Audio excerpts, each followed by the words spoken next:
Agay! This is G-Boy, and he has been stung by a bee. Okay ka lang? Kitigato ka lingayo.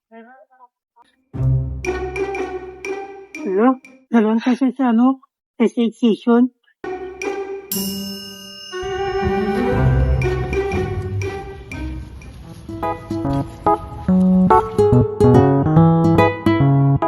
The first step of first aid is where the assessment begins.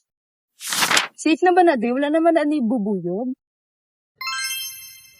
Uy, okay ka lang? Okay lang ko, pero sakit sa akin ko.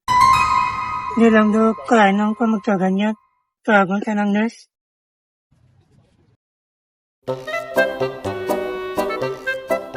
Ano siya? Ikagat sa kabubuyog. Check lang ang ginawa, be? Hindi ako, kaya na pag ginawa ko. Pakita tayo, kaganda, buguyok. Dalawang na siya sa handong kay daw ni Tete.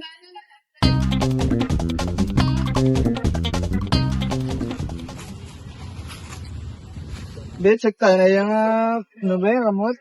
Kung may tusok? Yeah, rimang gido. Pula-pula. Rita ko haon, be. Allergic ka ba sa bubuyog? Hindi nakagata mo ko dati, pero hindi mo kalala. May EpiPen ka or other medicines? Wala. Sa scale sa 1 to 10, i-rate ang kasakit. 6.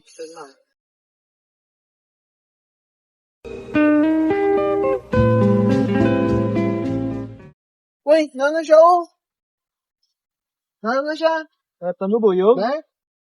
Nakugid. Dapat limpihan yung area niya kag butingan sa cold compress para hindi mag-swell o ma-reduce. Pre, buligan niya sila, be. Sige, sige.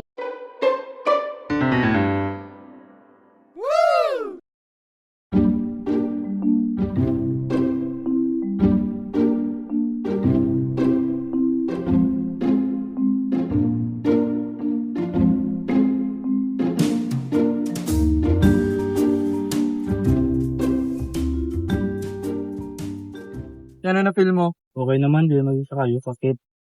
Basta kalma ka lang maging okay naman. If may mga amo siningahita po, kinanglan nyo mag-watch out sa mga danger signs like difficulty breathing, swelling, or dizziness. If amo na sina ang matabo sa katao, kinanglan nyo na mag-seek sa emergency help immediately. Thank you sa inyo, okay na ko. In any emergency, as a responder, you need to stay calm, assess the situation, and ask for help if needed. Knowing first aid can save lives. Stay calm, stay safe.